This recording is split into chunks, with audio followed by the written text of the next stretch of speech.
Jake Morrison had never imagined he would be floating in space. Looking down at a planet that was not Earth, the view from his small window showed Zerium Prime, a massive gas giant with swirling clouds of purple and gold. Around this giant planet, a huge space station moved slowly in its orbit. This was Kepler Station, and it was going to be his home for the next year, 3 months ago. Jake had been a normal engineering student at Ohio State University. He spent his days working on car engines and building small robots in his dorm room. His biggest worry was passing his calculus exam. Then everything changed when the aliens came to Earth. The first contact with alien life had happened 3 years before Jake arrived at the station. It was not the dramatic invasion that movies had shown. Instead, it was a polite message from something called the Galactic Education Initiative. They wanted to invite Earth to join their community of worlds. They offered to share knowledge and technology, but they wanted something in return. They wanted to study humans. Jake was one of only 12 humans chosen for the exchange program. The selection process had been strange. The aliens did not care about his grades or test scores. They seemed more interested in how he solved problems. When he did not have the right tools, they gave him a broken radio and asked him to make it work. While other students looked for instruction manuals, Jake had taken it apart and figured out how to fix it with paper clips and tape. Now he was here, floating toward the biggest space station he had ever seen. Kepler Station was home to over 3,000 alien students from 47 different worlds. Each species was supposed to be the smartest of their kind. Jake felt very small and very human. The docking process was smooth and quiet. Jake grabbed his single bag and followed the other human students through the airlock. The first thing he noticed was the smell. It was not bad, just different. It reminded him of rain and flowers and something he could not name. The second thing he noticed was how bright everything was. The walls glowed with a soft blue light that seemed to come from living plants growing along the corridors. Jake's roommate was waiting for him in their shared quarters. Zixthril looked like a walking crystal sculpture, about 7 feet tall and covered in faceted surfaces that caught and reflected light. When he spoke, his voice sounded like wind chimes in a gentle breeze. "Welcome, human Jake Morrison," Zixthril said. "I am honored to share living space with your species. Please tell me, is it true that humans can survive without quantum mathematics?" Jake set down his bag and looked around the room. It was larger than his dorm back on Earth, with 2 sleeping areas and a common space filled with furniture that seemed to grow from the floor. "I guess so," he said. "Most humans have never heard of quantum mathematics." Zixthril-esque crystal surface flickered with what Jake would later learn was amazement. "Fascinating. My species mastered quantum mathematics before your son was born. We use it for everything from cooking food to expressing emotions." "How do you function without it?" "We make do," Jake said. He was already learning that this was going to be a long year. The station was incredible. Jake spent his first week exploring the endless corridors and chambers. There were laboratories where alien students worked on projects that seemed like magic. In one room, a gaseous being named Vrooming was actually becoming mathematical equations, his cloudy form shifting into complex symbols that solved themselves. In another lab, students from the verdant worlds were growing machines from seeds, nurturing them with special lights until they became computers and communication devices. The dining hall was a challenge. Food from 47 different worlds created smells and sights that sometimes made Jake's stomach turn. He learned to stick to the few Earth-like foods that the station provided, while watching his alien classmates consume things that looked like liquid metal or glowing crystals. Classes were even more challenging. Jake's first mathematics course assumed knowledge of concepts that humans had not yet discovered. While his classmates effortlessly worked with 11-dimensional models, Jake struggled to understand basic 4-dimensional calculus. The professor, a being that looked like a floating brain in a jar, was patient but clearly puzzled by Jake's limitations. "Human Jake," the professor said after class one day, "your species shows promise in mechanical problem-solving, but your mathematical foundation is quite primitive. Perhaps you should consider taking remedial courses." Jake felt his face turn red. Remedial courses meant he would be studying with students who were considered slow by their own species standards. It also meant admitting that humans really did not belong among the stars. The other human students were having similar problems. During their weekly meetings, they shared stories of confusion and embarrassment. Lisa Chun, a computer science major from California, was struggling with alien programming languages that used colors and emotions instead of numbers and letters. Ryan Davis, a physics student from Texas, could not understand how his classmates were manipulating gravity in their laboratory experiments. "Maybe we should just accept that we're not ready for this," said Amanda Foster, a biochemistry student from New York. "These beings have been traveling between stars for thousands of years. We've barely made it to our own moon." But Jake was not ready to give up. He had always been good at figuring things out, even when he did not have the right knowledge or tools. He started spending extra time in the laboratories, watching how the alien students worked. He noticed that while they could solve incredibly complex problems, they often overlooked simple solutions. One day, Jake was working on a project involving crystalline matrix configurations. The assignment was to create a stable energy pattern using advanced quantum manipulation techniques. Jake had been struggling with the quantum math for hours when he noticed something interesting.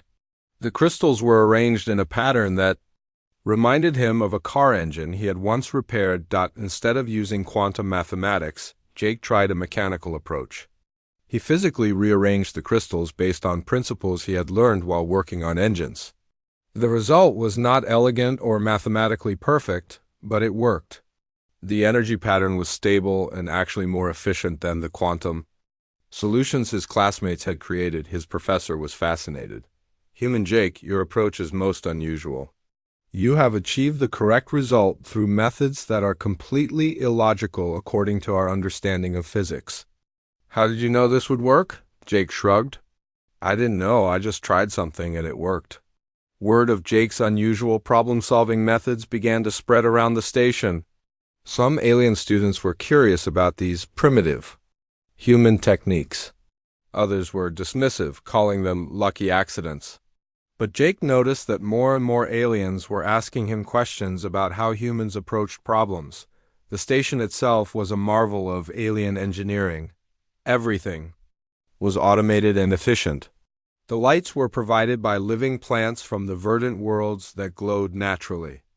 The power systems were maintained by a symbiotic relationship between the station's quantum core and a colony of energy-feeding organisms from the plasma nebula. Life support was handled by atmospheric processors that had been running perfectly. For over a century, Jake often wondered what would happen if all this advanced technology failed. The aliens seemed to have complete faith in their systems, but Jake had grown up fixing things that broke. He knew that all technology eventually failed, no matter how advanced it was. The question was not if something would go wrong, but when. As his second month at the station began, Jake was starting to feel more confident. He was still behind his classmates in theoretical knowledge, but he was finding his own ways to solve problems. He was also beginning to understand that being human in a galaxy full of advanced aliens was not just about catching up to their level of technology. It was about bringing something unique to the table. He had no idea that very soon, his uniquely human perspective would be the only thing standing between the station and disaster. Jake was working late in the main laboratory when everything went wrong. He had been trying to understand a crystalline matrix configuration that his professor had assigned for homework. The blue glow from the living plants in the walls provided a soft light as he carefully arranged the small crystals on his workbench.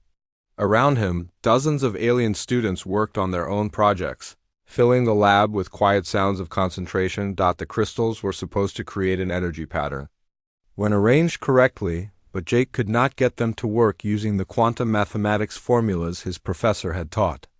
Instead, he was trying his own approach, moving the crystals around like puzzle pieces until they felt right. It was not scientific, but it was working.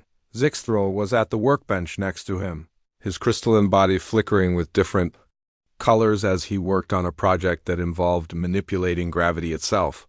Vrooming hovered nearby, his gaseous form swirling through complex mathematical equations. that Jake could not even read, let alone understand. "Human Jake," Zixthril said, his voice like gentle music, "your methods continue to puzzle me. You achieve correct results through completely illogical processes. How do you know where to place each crystal?" Jake looked up from his work and shrugged. "I just try different things until something works. Back on Earth, we call it trial and error. But that is so inefficient," Vrooming said, his cloudy form rippling with what Jake had learned was confusion. "Why not simply calculate the correct arrangement using quantum probability matrices?" "Because I don't know how to do that," Jake admitted, "but I can see when something looks right." Before anyone could respond, every light in the laboratory suddenly went out. The gentle blue glow from the wall plants died instantly, leaving the massive room in complete darkness. The quiet hum of machinery that had been so constant Jake had stopped noticing it fell silent. Even the air seemed to stop moving. For a moment, nobody moved. Then Jake heard something he had never experienced before in his months at the station. Alien voices raised in what could only be panic.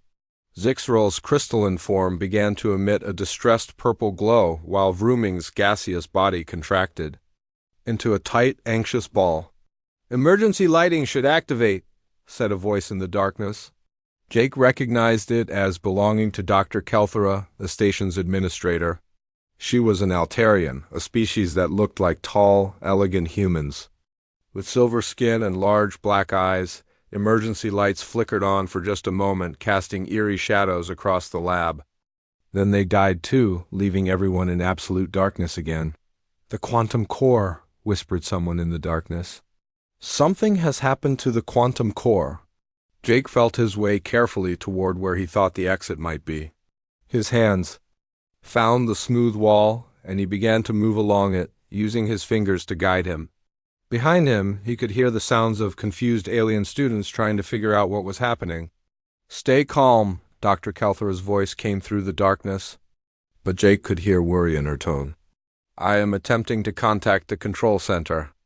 Jake reached what he thought was the doorway and stepped into the corridor. Here, he could see a little better. Some of the alien students naturally produced light when they were stressed, and their glow provided just enough illumination to see shapes and shadows. He had never realized how much the station depended on its artificial lighting until it was gone. The corridor was filled with confused aliens moving slowly through the darkness. Jake could hear voices speaking in languages he did not recognize, but the tone was universal. Everyone was scared. He made his way toward the main gathering hall, following the gentle curve of the corridor. The station's design was actually quite simple once you understood it. All the major areas were connected by wide corridors that formed a circle around the central core. Jake had memorized the layout during his first week, a habit he had developed from growing up in a small town where getting lost meant walking for hours. The gathering hall was a scene unlike anything Jake had ever witnessed. Thousands of the galaxy's brightest minds were huddled in small groups, their various forms of bioluminescence creating pools of colored light in the darkness. The crystalline collective representatives were frantically trying to establish communication with their homeworld, but their equipment was as dead as everything else. Dr. Kelthera stood in the center of the hall, her silver skin reflecting the scattered alien light. She was holding some kind of communication device, but it was clearly not working. "Citizens of the Galactic Education Initiative," she announced, her voice carrying across the hall without any electronic amplification. "We have experienced a complete power failure. The quantum core has suffered what appears to be a cascading system failure." A wave of worried sounds rippled through the crowd. Jake noticed that different species expressed fear in different ways. Some made sounds like his roommate's wind chimes, others buzzed or whistled, and a few simply glowed brighter. "The energy organisms that maintain our power systems have gone into hibernation," Dr. Kelthera continued. "This appears to be caused by an unexpected solar storm from Zarian Prime's sun. All primary and backup power systems are currently offline." Jake felt a chill run down his spine. He had learned enough about the station's systems to know how serious this was. Everything on the station depended on power. The lights, the air recycling, the heat, the artificial gravity, even the water systems. How long can we survive without power? Asked the student from somewhere in the crowd. Dr. Kelthera was quiet for a moment. The emergency battery systems should maintain life support for approximately 18 hours. However, these systems are also failing due to the cascade effect from the core failure. What about rescue? Asked another voice. Distress signals have been sent using our quantum communication array before it failed, Dr. Kelthera replied. The nearest rescue vessel is 36 hours away, assuming they received our message. Jake did not need to be good at math to understand the problem. 18 hours of life support and 36 hours until rescue meant they would run out of air and heat long before help arrived. The mathematical impossibility of their situation was clear to everyone in the hall. Around him, Jake watched as thousands of alien students began to process their fate. Species that had mastered faster than light travel, manipulated gravity, and solved quantum equations in their heads were faced with a problem they could not think their way out of: the verdant world plants that provided natural lighting throughout. The station were beginning to wither without their artificial growing lights. The atmospheric processors that cleaned and recycled the air were operating on rapidly draining battery power. Even the artificial gravity was starting to fluctuate, causing some students to float slightly off the ground. Is there nothing we can do? Asked Zixthril, who had found Jake in the crowd. His crystalline form was dim and flickering with worry. Our technology is useless without power, replied Vrooming, his gaseous form even more contracted than before. We have become completely dependent on our automated systems. Jake listened to the conversations around him. The aliens were discussing complex theoretical solutions that would require technology they did not have or power they could not generate. They talked about quantum field manipulation, dimensional energy extraction, and temporal power borrowing. All of their solutions required advanced equipment that was currently offline, but Jake was thinking about something else entirely. During his months at the station, he had noticed things that apparently no one else had considered important.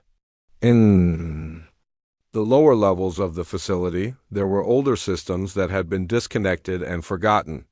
The station had not always been powered by quantum cores and energy organisms. It had been built with simpler, more basic systems that had been abandoned when better technology became available. We need to get to the old sections, Jake said to his roommate. Human Jake, what are you thinking about? Zixthril asked. Thinking about backup systems that don't need quantum cores or energy organisms, Jake replied. I'm thinking about the systems that were here before all this advanced technology. But those systems are primitive and inefficient, Vrooming protested. They could never power a station of this size. Maybe not, Jake said. But they might be able to power the life support systems long enough for rescue to arrive. Around them, the greatest minds in the galaxy continued to discuss impossible solutions to their desperate situation. But Jake was already making his way through the crowd toward the corridor that led to the lower levels. He had an idea, and while it was not based on advanced alien science, it was based on something far more reliable. It was based on the simple fact that Jake Morrison had grown up fixing things that other people had given up on. Jake moved through the dark corridors with more confidence than most of the alien students around him.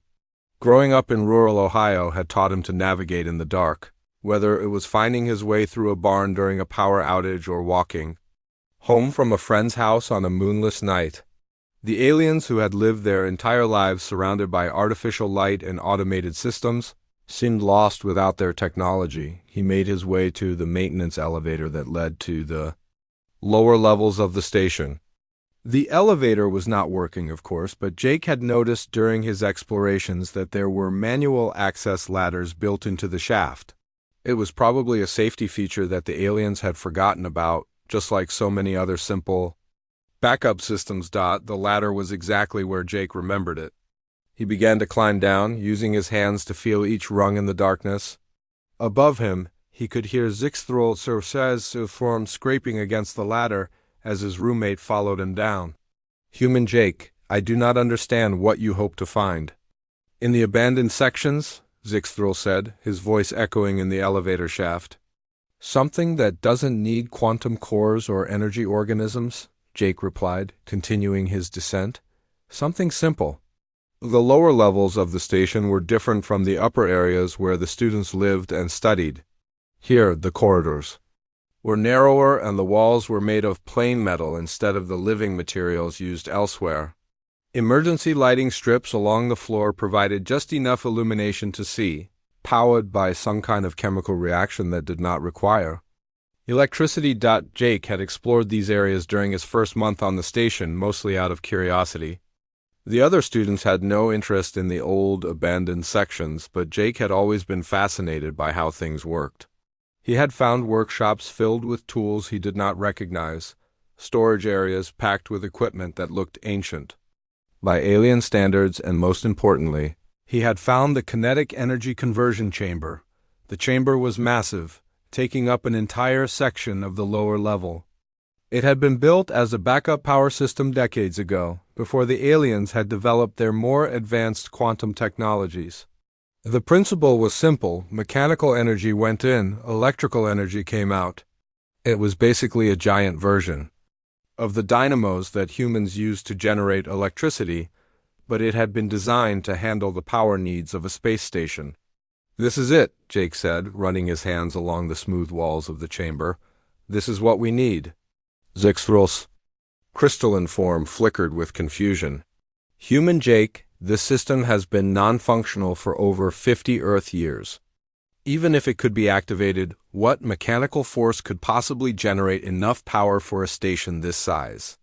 Jake smiled in the darkness, even though his roommate could not see it. You're thinking like an alien. I'm thinking like a human. The conversion chamber was connected to the station's power grid, but the connections had been severed when the quantum systems were installed. Jake could see where the cables had been cut and capped. With the right tools, he could reconnect them. But that was only part of the solution. The real problem was generating the mechanical energy needed to power the system. The chamber was designed to be driven by massive motors that would spin the conversion turbines at incredible speeds. Those motors were long gone, replaced by the more efficient quantum systems. But Jake had an idea that was so simple, so basic, that none of the advanced alien minds upstairs would ever think of it. I need to get to the storage bays, Jake told Zixthril, and I need you to help me carry something. What are you planning, human Jake? His roommate asked.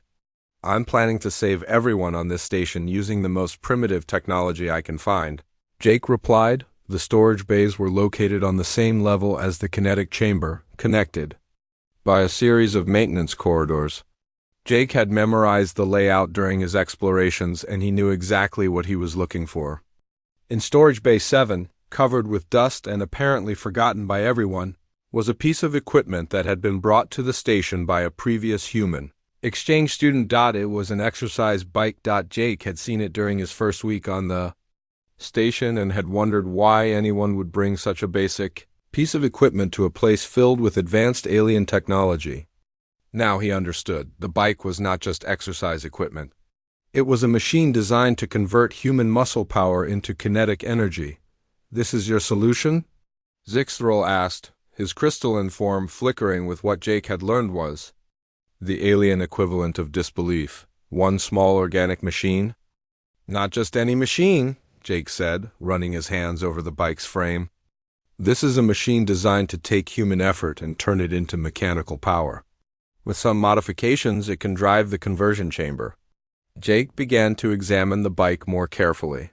It was a standard Earth model, designed for cardio. Workouts in a gym? The resistance was created by a flywheel system that stored and released kinetic energy. If he could disconnect the resistance mechanism and connect the bike directly to the conversion chamber, he could create a human-powered generator. This is insane, Zixthril said.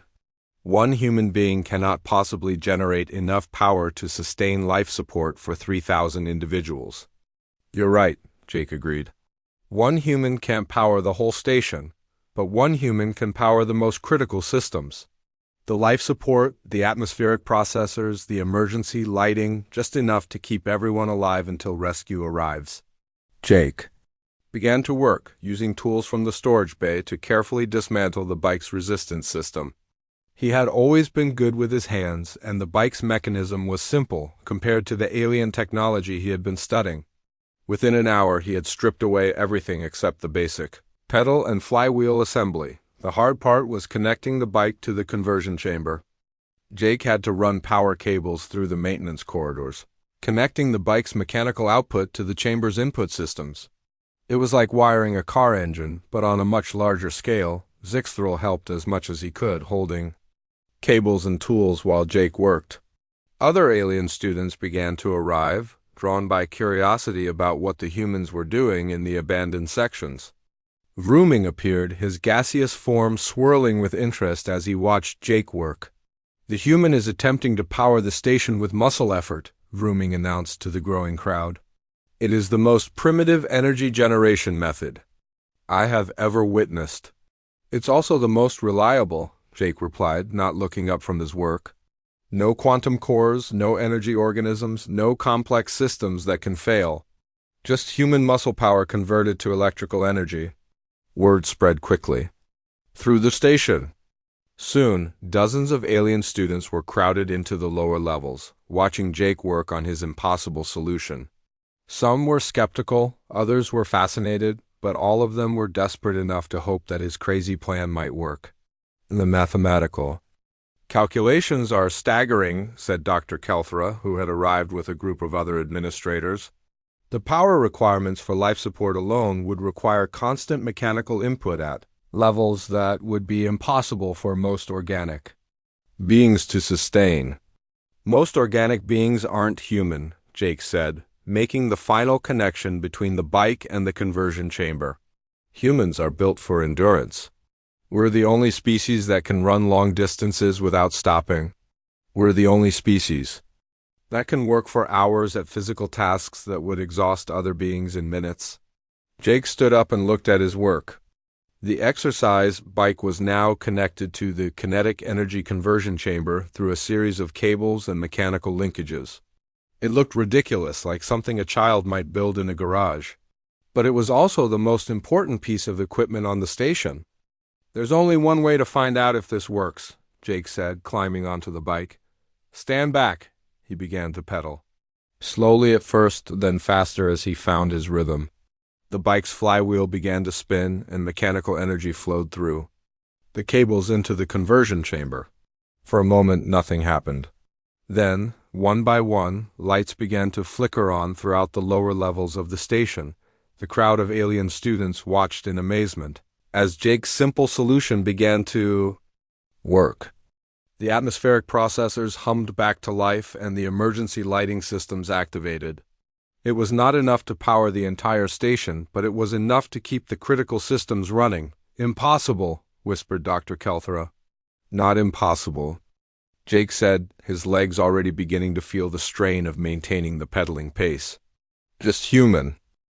Jake had been pedaling for 30 minutes when he realized just how difficult this was going to be. The initial excitement of seeing the lights come back on had faded, replaced by the growing burn in his leg muscles and the increasingly heavy feeling in his chest. Sweat was already dripping from his forehead, and he could feel his heart pounding against his ribs. The alien students gathered around him were watching with a mixture of fascination and concern. They had never seen a being work so hard for so long just to keep basic systems running. Most alien species had evolved beyond the need for sustained physical effort, relying instead on their advanced technology to handle all manual labor.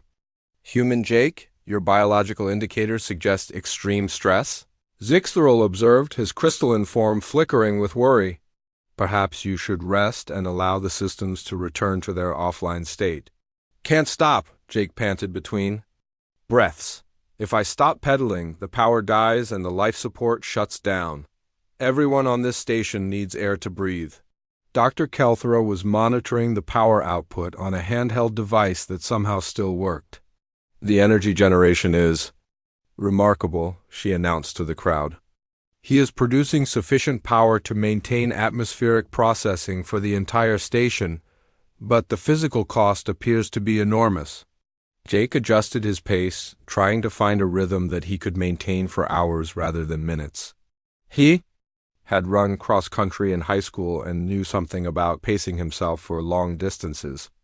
This was similar, except instead of running to a finish line, he was pedaling to keep 3,000 beings alive. The exercise bike was not designed for this kind of sustained use. Jake could feel the seat becoming uncomfortable under him, and the handlebars were already slick with his sweat. But the mechanical connection to the conversion chamber was solid, and every revolution of the pedals sent more power flowing through the station's critical systems. Around him, alien students were taking turns monitoring different aspects of the station's operations. Vrooming had positioned himself near the atmospheric sensors, his gaseous form shifting colors as he tracked the air quality throughout the facility. A group of Verdant World students were checking on their glowing plants, which were slowly beginning to recover now that the growing lights were back online. "The human endurance is beyond our calculations," one of the administrators whispered to Dr. Kelthera.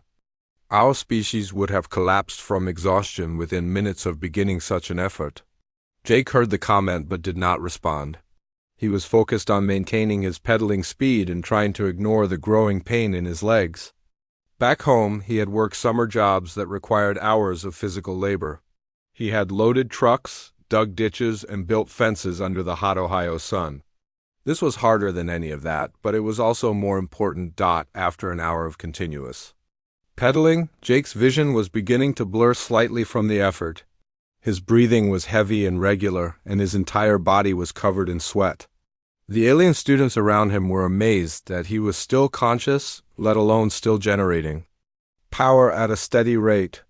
"This is impossible," muttered a student from the Crystalline Collective. "No organic being should be able to sustain this level of physical output for such an extended period."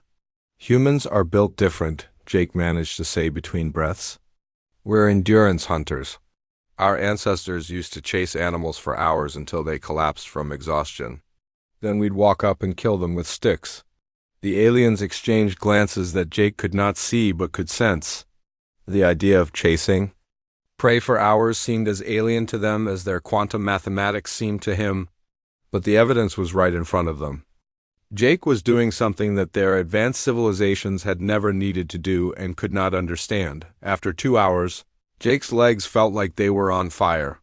Every muscle from his hips to his ankles was screaming for relief, but he kept pedaling. He had found a mental trick that helped. Instead of thinking about how much longer he had to go, he focused on each individual pedal stroke. One rotation at a time, one push of his legs at a time. The alien students had organized themselves into monitoring teams. Some were tracking power levels, others were checking life support systems, and a few were calculating how long the rescue mission would take. The math was still not in their favor. Even if Jake could maintain this pace, the rescue ships were still over 20 hours away. "Human Jake," Dr. Kelthera said, approaching the bike carefully, "we have calculated that you will need to sustain this effort for at least 20 more hours. Is this physically possible for your species?" Jake looked up at her, his face red and dripping with sweat. "I don't know," he admitted, "but I'm going to try." That was when Lisa Chun appeared in the crowd. She was one of the other human exchange students, a computer science major from California who had been struggling with alien programming languages. She pushed through the crowd of aliens until she reached the bike. "Jake, you can't do this alone. For 20 hours, she said, you'll kill yourself." "Someone has to keep pedaling," Jake replied, his breathing labored but steady. "If the power stops, everyone dies." "Then we take turns," Lisa said simply. "There are 12 humans on this station. If we work in shifts, we can keep this thing running until rescue arrives." Jake felt a wave of relief wash over him. He had been so focused on the immediate problem of generating power that he had not thought about the obvious solution. Humans worked in teams. They always had. "Can you do this?" Jake asked Lisa. "It's harder than it looks." "I ran track in college." Lisa replied, "I think I can handle a bike." Jake carefully climbed off the bike, his legs shaking from the sustained effort. Lisa immediately took his place, and within seconds, she was pedaling at a steady pace that kept the power flowing to the station's systems. Jake collapsed onto the floor nearby, his entire body trembling from exhaustion. The alien students watched this transition with amazement. They had not considered that multiple humans could share the task. In their advanced societies, tasks were typically handled by individual specialists or automated systems. The concept of teamwork for physical labor was as foreign to them as their quantum physics was to humans. Within an hour, word had spread throughout the station that the humans were taking turns saving everyone's lives. Ryan Davis, the physics student from Texas, was the next to arrive. He had been helping with evacuation planning in the upper levels when he heard about the bike-powered generator. "This is the craziest thing I've ever seen," Ryan said, looking at the improvised power system, "and I love it." When Lisa's shift ended after 3 hours, Ryan took over without missing a beat.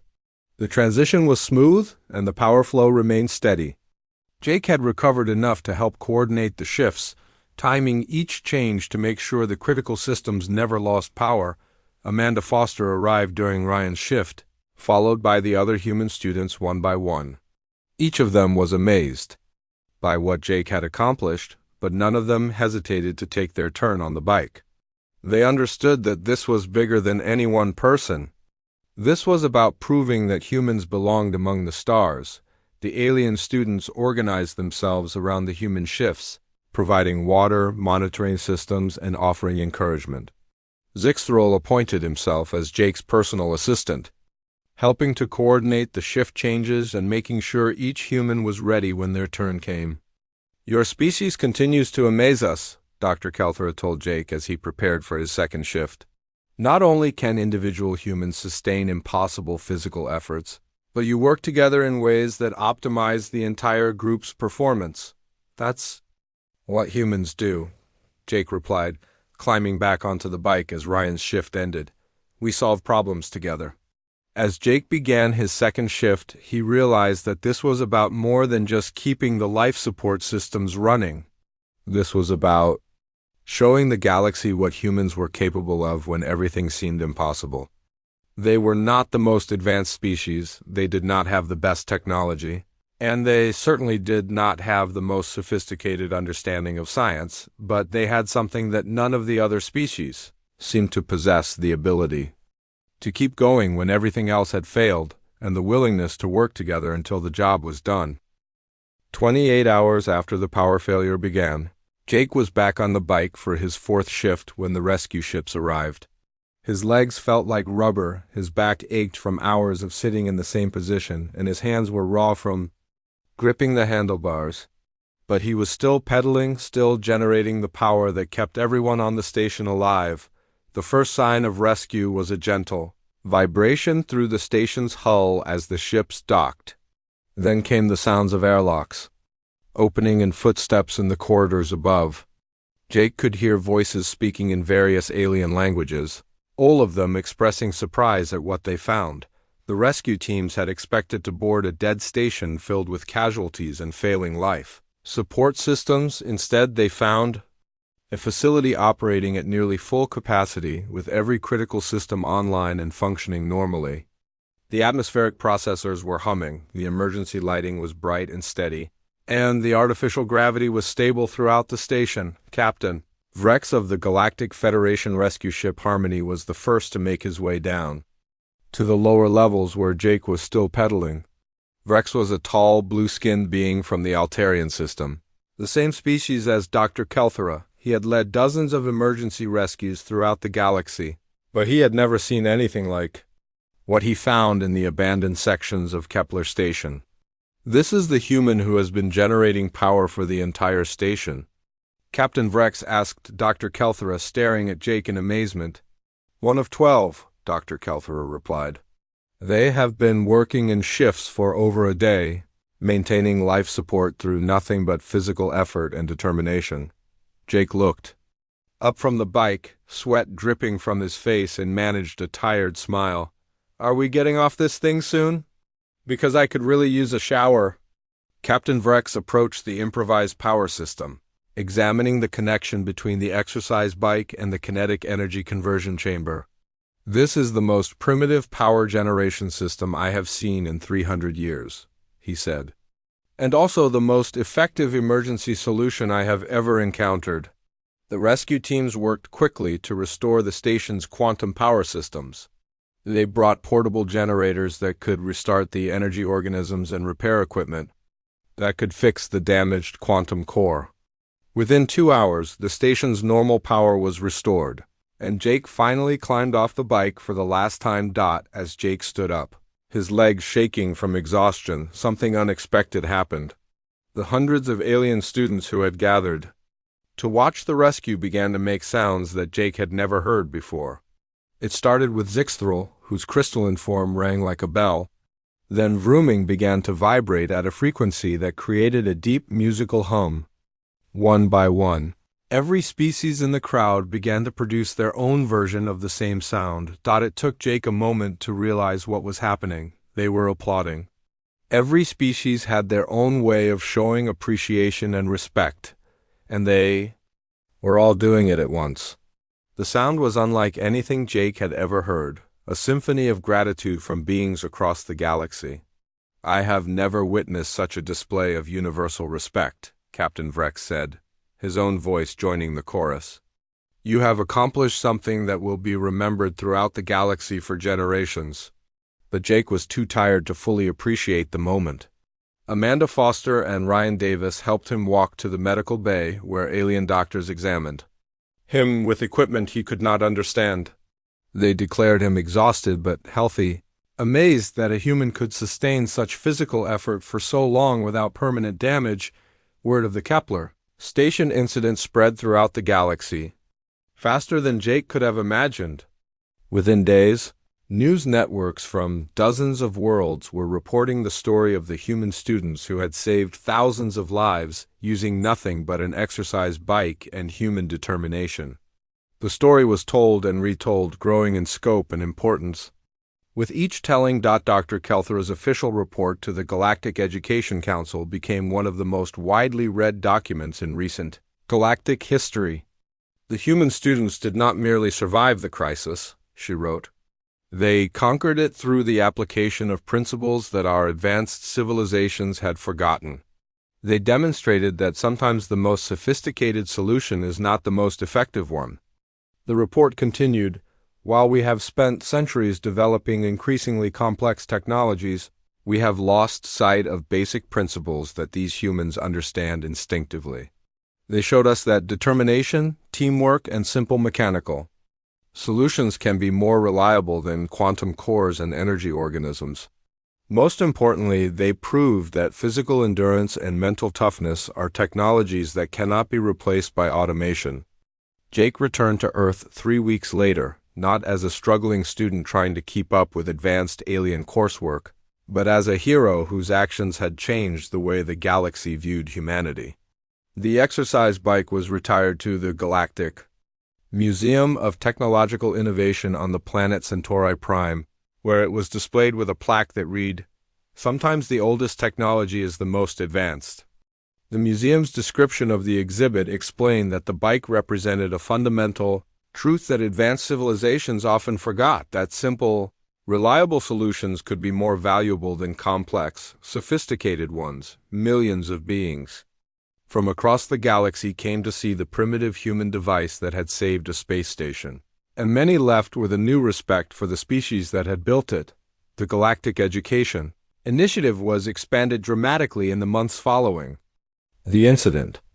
New courses were added to the curriculum, including human problem-solving methodologies, primitive technology applications, and endurance-based engineering solutions. Jake was invited to teach these courses, though he preferred to demonstrate the concepts rather than lecture about them. Universities throughout the galaxy began to study human approaches to problem-solving. They discovered that while humans lacked the advanced mathematical knowledge of other species, they possessed something equally valuable: the ability to find practical solutions to impossible problems and the physical and mental endurance to implement those solutions under extreme pressure. The incident also led to changes in space station design throughout the galaxy. Exercise bikes became standard emergency equipment on research facilities, exploration vessels, and passenger ships. Engineers began to include manual backup systems in their designs, recognizing that even the most advanced technology could fail when it was needed most, but perhaps the most important change was in how other species viewed humanity. No longer were humans seen as primitive newcomers who had been admitted to the galactic community out of politeness. They were now recognized as equals who brought unique and valuable perspectives to the challenges facing all sentient species, Jake continued. His studies at Kepler Station, but his experience was very different from his first months there. Alien students sought him out for advice on solving practical problems. Professors asked him to demonstrate human approaches to engineering challenges. He was no longer struggling to keep up with alien coursework. Instead, he was teaching aliens about human ingenuity. The 12 human exchange students became celebrities throughout the galaxy, but they handled their fame with the same practical approach they had used to solve the power crisis. They finished their studies, earned their degrees, and returned to Earth with knowledge and experiences that would help humanity take its place among the stars. Years later, when Jake was asked about the most important lesson from the Kepler Station incident, his answer was simple: never underestimate the power of human stubbornness. When everyone else gives up, humans just keep pedaling. The story of the blackout at Kepler Station became a turning point in human history. It marked the moment when humanity stopped trying to catch up to the rest of the galaxy and started showing the galaxy what humans could accomplish. From that day forward, whenever the impossible seemed impossible, someone would remember the human who had powered a space station with nothing but an exercise bike and the refusal to give up. And somewhere in the depths of space, on research stations and exploration vessels throughout the galaxy, exercise bikes stood ready for the next emergency, a reminder that sometimes the most human solution is the best solution.